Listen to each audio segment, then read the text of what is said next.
I came to tell somebody today, your worry is lying to you. You're worried about things God already worked out. You're stressing over what door will open, what door will close, and God's up in heaven saying, child, I already chose your doors. See, you're trying to figure it out, but God already finished it.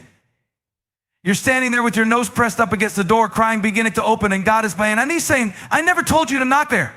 That ain't even your door. You're worried about the wrong hallway. Oh, I feel this for somebody today. You think you missed it. You think you messed up too bad. You think you're too late. But let me remind you, God's plan does not depend on your perfect performance. It depends on his perfect promises. He is the door maker. He is the key holder. He is the way builder. And while you're worried about walking through the wrong door, God already put your name on the right one. You know what worry does. Worry builds walls. Faith opens doors. Faith opens doors. Worry makes you freeze in the hallway of indecision. But faith makes you move even when the door ain't open yet, because you trust that when you get to it, it will be. I came to break somebody free from the fear that you're not enough. God didn't choose you because you were ready. He chose you to get ready. You're trying to be perfect for a door that was never meant for you. Meanwhile, the one he designed for you is waiting. Not just any door, your door. The one with your name, your future, your calling. And it's not locked. It's not late. It's not lost. It's just on his schedule, not yours. So stop trying to kick open what he's trying to close. And stop walking away from what he's calling you to trust. Because the door doesn't open when you worry. It opens when you walk. So today I dare you to take a step. Even if you don't see the door yet. Even if you're still limping from the last closed one. Because what God opens, no man can shut. And what God shuts, no man can open. Stop worrying. God already chose your doors. You don't have to force it. Just follow him. And when the door opens, you'll know it was never about the door. It was about the God who walked with you through the hallway. We often live like we have to earn God's movement in our lives. Like we've got to get everything aligned, polished, cleaned up, and flawless before he'll even think about opening a door. But God doesn't wait for your perfection, because if he did, no door would ever open. God moves based on his purpose, not your performance. His purpose is bigger than your mistakes, your insecurities, or your doubts. That means the pressure is off of you to be flawless. And the glory goes to him who calls things that are not as though they were. If God only opened doors for perfect people, then none of us would have ever seen breakthrough. The truth is, God chooses imperfect people to walk through perfect doors because it puts his grace on display, not your resume. Think about it. If you could qualify yourself for God's opportunities, you wouldn't need God. But he doesn't operate on human terms. He calls the underqualified, the broken, the least likely, so he can show that it's not by might, not by power, but by his spirit. That door you're praying for, it's not going to open because you got all your issues sorted out. It's going to open because God has a purpose on your life that overrides your imperfections. His purpose is sovereign. It's not reactive. It's proactive. Before you were formed, he knew you. Before you made the mistake, he already made the way. God doesn't delay his plan waiting for you to be perfect. He simply invites you to trust him, even in your mess. And when you do, he proves again that grace is greater than perfection. You might be thinking, but I'm not ready. I've got baggage. I've got weaknesses. That's exactly why God wants to use you, because when he does, it won't make sense in the natural. It'll point to something supernatural. It'll show that God chooses the unlikely and opens doors not when we're perfect, but when we're positioned in faith. The enemy wants you stuck in self-doubt, questioning your worth, constantly waiting for the day you'll finally be enough. But the truth is, you were never supposed to be enough on your own. Jesus is enough. And when you're in him, you walk not by worthiness, but by calling. God doesn't need you to be flawless. He just needs you to be faithful. So show up, even in the imperfection. Show up, even in the struggle, because the door's not about your goodness, it's about his. Let me remind you, if God called you, he already factored in your flaws. The story doesn't stop at your weakness, it starts there. That's where his power is made perfect. You see, God's not looking for perfect people, he's looking for available ones. You don't have to have it all figured out. You just need to be willing to walk in the direction he's pointing. The door will open not because of what you did, but because of who he is. And when you walk through it, you'll see that it wasn't about proving yourself, it was about trusting him. So stop delaying your obedience, waiting on perfection. Step in your purpose even while you're still in process. Because if God has chosen the door, your flaws won't stop it, only your fear will. And today, faith, fear. Worry doesn't just weigh you down, it warps your vision. It blurs your ability to see what God is doing in your life right now. When you're worried, you become reactive instead of responsive. You start obsessing over what might happen instead of standing on what God already said will happen. Worry pulls your focus away from God's promises and onto your problems. And here's the danger: when your focus shifts, your faith slips. That's how the enemy keeps you stuck, not by changing your circumstance, but by clouding your clarity. God has already spoken some things over your life. He's already marked your steps. But if you're constantly consumed with what if, you'll miss the what is. Heaven has decided your direction, but worry can keep you too distracted to move in it. That's why peace is a weapon and worry is a thief. Worry is not just an emotion, it's a spiritual fog. It wraps itself around your heart and mind until you can't tell what's true anymore. You start doubting what God confirmed. You question what He already called you to do. Worry makes you forget the prayers you prayed and the promises you received. You start trying to predict the future instead of trusting God with it. And the truth is, He's already gone ahead of you. What you're anxious about has already been settled in heaven. That relationship, that opportunity, that decision you're agonizing over, it's not up in the air in God's mind. He's not confused. He's not pacing the floor of heaven trying to figure it out. So why are you? The more you worry, the more you lose your grip on what's already been guaranteed in the Spirit. Let me say this boldly: worry is a distraction disguised as responsibility. We convince ourselves that if we're worrying, we're being careful, we're being wise, we're being wise.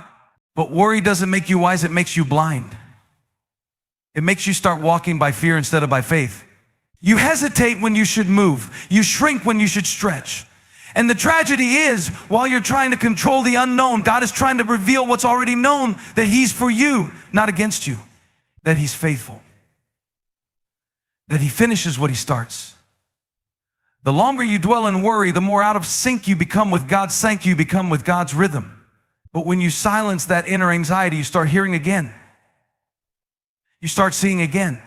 You start believing again. Because clarity comes not from knowing everything, but from trusting the one who does. Here's what I've learned. You can't receive heaven's direction while tuned into earth's anxiety. You've got to change the channel. If you want to walk in clarity, you've got to make a decision to shut down the soundtrack of worry playing in your head. The moment you stop rehearsing every worst-case scenario and start declaring what God has said, your perspective shifts. Suddenly, peace floods in, not because the situation changed, but because your focus did. Worry may come knocking, but faith doesn't have to let it in. The door to your next level isn't locked, it's just clouded by fear. And once that fog clears, you'll see what you've been worrying about. Heaven has already worked out. So today, drop the weight of worry and pick up the clarity of faith. What's already been decided in is about to be revealed on earth. Rejection hurts, no doubt about it. Whether it's a closed door, a failed opportunity, a relationship that didn't work out, or a dream that didn't materialize, rejection leaves a sting. But here's what we often miss. Just because it feels like rejection doesn't mean it is rejection. In God's economy, rejection is often redirection. That thing you thought was going to be your breakthrough, it may have only been a stepping stone, not the destination. God isn't trying to ruin your plans. He's trying to reveal His purpose. And sometimes the only way to get you to your real assignment is to let something you thought was yours fall apart. Because if He let you settle for what you wanted, you'd miss what you were made for. So don't curse the rejection. It might just be the rewrote your purpose needed. You thought that job was the door. You thought that relationship was the one. You thought that opportunity was the big break. And when it didn't work out, you started questioning your worth, your calling, even your God. But can I tell you something? God sees what you can't. He sees the motive behind the offer. He sees 5 years down the road. He sees the dead end disguised as a dream. So when He blocks it, it's not punishment, it's protection. What felt like failure was actually the favor of God saving you from something smaller than what He designed you for. And if He let it fall apart, it's because He's building something stronger, something better, something that's not just good to you, but good for you.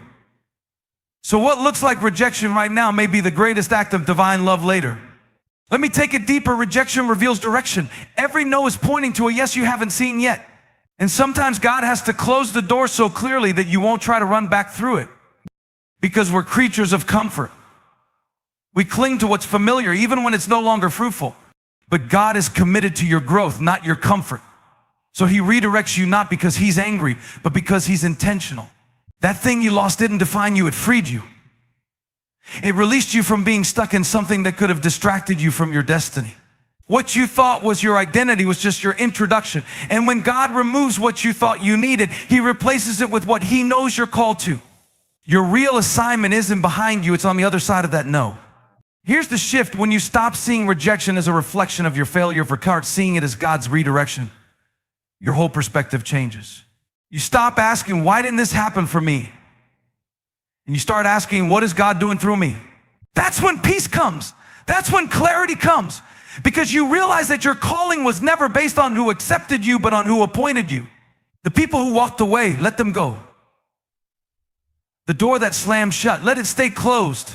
If God wanted it to open, it wouldn't have taken a key you never had. Your real assignment is still ahead, and every rejection is just making the path clearer. So lift your head. Wipe your tears. Your next is still coming. And what felt like rejection was really God's hand routing you on purpose. So many of us are living stressed out, burnt out, worn down, trying to force open doors that were never meant to open under our own strength. But hear this loud and clear: the door God has for you doesn't need your stress, it needs your step. You don't have to manipulate it. You don't have to obsess over it. You don't have to lose sleep strategizing about how to make it happen. Because God didn't call you to manufacture doors, he called you to walk through the ones he opens. Stress is what happens when you try to take God's responsibility and make it yours. But faith is when you show up, trust his timing, and take the next step even when you can't see what's on the other side. The breakthrough won't come from your pressure, it'll come from your obedience. See, stress is rooted in control, and control is rooted in fear, but God never asked you to figure it all out. He asked you to follow. That means you take the step before you see the door swing open. That means you trust he's making a way while you're still in the hallway. We're so used to trying to make it happen that we forget if it's from God, you won't have to force it. He doesn't open doors through panic. He opens doors through purpose. So stop stressing about every detail. God knows what he's doing. He's already gone ahead of you. The step may look small, but it's not insignificant. Because when you step in faith, heaven moves in power. The step is yours, but the success is his. And no amount of stress can substitute for 1 ounce of trust. Let me say it like this: the enemy wants to keep you in a state of overthinking so you'll underact. Because if he can't stop the door, he'll try to stop your step. He'll fill your head with what ifs and how will I know, until your feet stop moving. But God says, I don't need your stress, I just need your yes. That's how doors open. Not through anxiety, but through action. Every time you take a step in faith, even while you're afraid, you declare with your life, God, I trust you more than I trust me. And that's where miracles happen. That's where doors you couldn't imagine begin to swing open. Not because you forced them, but because you followed. So today, stop overthinking the door and start taking the next faithful step. Your job isn't to open it. It's just to walk toward it. Here's the truth. You don't need to know the how when you know the who. You don't need the whole blueprint to take one bold step. You just need to trust that God doesn't waste movement. Every step of obedience is a seed of faith, and God honors that. That door you've been praying about, it's not going to open with stress, it's going to open with surrender. Lay down the pressure. Lay down the panic. And pick up your purpose. The step may seem small, but it's the trigger. That's where peace comes. That's where clarity comes. That's where provision shows up, not before the step, but after it. Because when you move, God meets you in motion. So don't delay. Don't overthink it. Just take the step. The door is already his. The next move is already yours. God's plans for your life are not waiting on your confidence to be activated. Let that sink in. Your doubt doesn't delay his decision. We think that our uncertainty can cancel God's certainty, but it can't.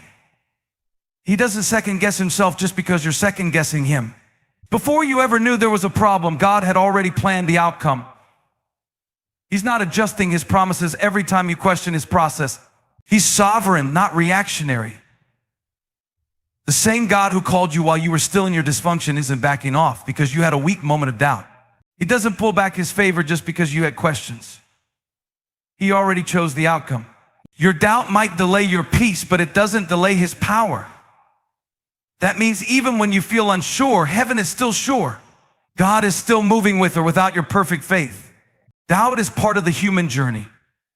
It doesn't disqualify you. It just reveals where you still need to grow and trust. But hear me, your doubt can't override God's decision. The enemy wants you to believe that your moment of uncertainty has somehow canceled the blessing, but he's a liar. God's outcome isn't fragile. His calling on your life doesn't unravel because of one anxious night, one fearful prayer, or one silent season. Faith is not the absence of doubt. It's moving forward despite it. God is big enough to handle your questions and faithful enough to finish what he started. You don't need perfect faith to see the promise. You need consistent steps. He's already chosen the outcome, and nothing you fear of failing can alter what he's determined. So stop waiting to feel worthy and start walking like it's already won. Let me make it plain. Your doubt doesn't intimidate God. If he was waiting for perfect people to fulfill his purpose, he would have never used Moses or David or Peter. All of them had doubts, yet all of them walked in divine assignments. Why? Because God's decision isn't made in the moment, it was made in eternity. He's not running a democracy where your fear gets a vote. He's running the kingdom. And the king has already signed off on your outcome. Your doubt may slow your pace, but it can't stop your purpose. What God has spoken over you will stand, even if you're shaking while you step into it. So go ahead and be honest about your doubt, but don't let it decide your direction. Let faith speak louder, even if it's just a whisper, because the decision has already been made. You may feel uncertain right now. You may not see how it's going to work out. But here's the good news. God's already seen the end from the beginning. That outcome you're worried about, it's not up for debate in heaven. It's sealed. You're not walking into the unknown. You're walking into the already decided. And that kind of confidence doesn't come from having all the answers. It comes from knowing the one who does. So stop measuring God's movement by your mindset. Your emotions are real, but they're not reliable. His word is, even in the storm, the destination hasn't changed. Even in the doubt, the outcome is still secure. So take a deep breath. Step forward in faith, even if you're still wrestling with fear. Because your doubt may delay your confidence, but it can't deny your calling. God already chose the outcome. It's easy to take a closed door personally when a relationship falls through, a job opportunity doesn't materialize, or a dream doesn't go the way we hope. We start asking, did I mess up? Or is God upset with me? But what if that closed door wasn't rejection, it was protection? God sees the full picture, not just the frame you're standing in. That door you were begging to open, it may have led to a place that would have distracted you, delayed you, or even destroyed you. Sometimes God closes a door not to keep something from you, but to keep something for you. He's not punishing you, he's positioning you. So don't misinterpret God's no as cruelty. It might be the most loving answer he could give. He's not blocking you, he's building you. Closed doors are often the most merciful moves God ever makes. You prayed for it, planned for it, maybe even fasted for it, but it still didn't happen. That doesn't mean God wasn't listening. It means he was answering in a way you didn't expect. You see, we pray for open doors, but we rarely thank him for the ones he shuts. And yet, it's in those moments where God's wisdom protects us from our own short-sighted desires. That person you thought was your forever, God saw something you couldn't. That position you thought was your purpose, God knew it wasn't the path to your calling. He's not being cruel, he's being careful with your destiny. A closed door in the moment can lead to a clearer direction in the future. God's no is often the foundation for a better yes. Let's be honest, sometimes we don't just knock on doors, we try to kick them down. We force things because we're impatient. We chase things because they look good, feel good, or seem urgent. But God isn't obligated to open a door that will pull you away from his plan. He loves you too much to let you succeed in the wrong season. That closed door may be saving you from wasted years, spiritual burnout, or emotional trauma. You won't always see it in the moment, but on the other side, you'll say, thank you, God, for not letting that happen. Because what we call disappointment, God often calls deliverance. He's not closing the door to hurt you, he's closing it to help you. Trust that what he keeps from you is just as holy as what he gives to you. Here's the shift. Instead of being frustrated by closed doors, start being faithful in front of them. Ask God, what are you saving me from? Instead of, why did you stop this? That posture invites peace. That mindset brings clarity, because when you understand that every closed door is a strategic move, not a spiteful one, you stop panicking and start praising. The door may be shut, but your purpose is still in motion. Closed doors don't mean God is finished, they mean he's filtering. Filtering out the wrong people, wrong timing, wrong distractions. So stand in front of that closed door with gratitude. It didn't open, but you're still breathing, still called, still chosen. And if God closed it, then something greater must be ahead. Closed doors aren't punishments. They're proof that God is protecting what He placed inside you. When God creates a door for your life, He doesn't build it based on your fears. He builds it based on your faith. That door is tailor-made for your assignment, your identity, your calling. It's not generic. It's not mass-produced. It's custom crafted in heaven with your name written on it long before you ever took your first step on this earth. And the best part, if you keep walking in faith, you can't miss it. You don't need to compete. You don't need to compare. What's built for you can't be taken by someone else. You don't have to chase the door. It's positioned in your path. That's why obedience matters. Every step of faith brings you closer. So don't worry about missing what God has ordained. He built the door for your walk, not your perfection, not your speed, your faith. The enemy wants you to think you're behind, like you missed your moment. But the truth is, faith keeps you in step with your assignment. God's doors don't have expiration dates, they have alignment dates. That means the moment your faith and His purpose meet, the door opens. It doesn't matter how long it's been. It doesn't matter how many detours you've taken. If you're still walking in faith, you're still on schedule. The delay didn't disqualify you, it prepared you. The waiting built your strength. The wilderness sharpened your discernment. So stop worrying about who's ahead of you. Their door isn't your door. God didn't ask you to walk their path. He asked you to trust Him on yours. And when your steps are guided by faith, you'll never arrive late to a door that was built specifically with you in mind. Faith isn't about seeing the door. It's about trusting the one who leads you to it. Sometimes the path looks unclear. Sometimes it feels like nothing's moving. But even when you don't see the construction, God is building behind the scenes. He's aligning people, shifting circumstances, and orchestrating things in ways you couldn't imagine. Your only job, keep walking, keep believing, keep showing up even when the hallway feels empty. That door isn't hidden from you, it's hidden for you. God doesn't play hide and seek with your destiny. He reveals it when your heart is ready and your faith is steady. So when it feels like nothing's happening, that's your cue to keep walking. Because if you're walking in faith, the door isn't a matter of if, it's a matter of when. You don't have to find it. It will find you walking. We live in a culture that glorifies hustle, grind until it opens, force the opportunity, make your own way. But the kingdom doesn't operate by pressure. It operates by presence. God never asked you to force the door open. He asked you to follow the one who holds the keys. See, when you try to force a door open in your own strength, you may enter something you weren't built for. But when you let Jesus lead, you don't just enter any door, you enter the right one. Revelation 3:7 says, He opens doors no one can shut and shuts doors no one can open. That means you don't have to stress. You just have to stay close. If the door is locked, don't panic. Maybe God is pausing you to prepare you. The door will open not by force, but by following. Some of the most dangerous doors in life are the ones we pry open ourselves. We push past red flags. We ignore God's whispers. We manipulate outcomes to get what we think we want, and then we wonder why there's no peace behind, there's no prison. But when God opens a door, it comes with confirmation. It comes with clarity. It comes with peace that doesn't always make sense, but always makes sense, but always feels right. You don't have to exhaust yourself trying to kick down doors God hasn't unlocked. Instead of fighting to make something happen, how about you lean in and ask God, where are you moving? Because when you walk with the one who holds the keys, He will open what's for you, and you won't have to lose your mind or your soul to step through it. Just follow, and it will open. We get anxious because we're afraid that if we don't act fast enough, we'll miss it. That if we don't force it, we'll forfeit it. But that's not how God works. When God holds the keys, you don't need to run ahead, you need to stay in step. He's not asking you to knock harder, He's asking you to trust deeper. Doors will open at the right time, not because you're perfect, but because He is sovereign. And when He turns the key, no person, no mistake, no past failure can keep it shut. You don't need to strive, just surrender. Let God guide your feet while He handles the locks. Some of you are drained because you're carrying burdens that don't belong to you. But if God holds the key, then opening the door is His job. Yours is to follow Him faithfully. The pressure's off. You don't need to perform your way in. You don't need to prove your worth. You just need to stay close to the key holder. When He opens it, you'll know. There won't be confusion.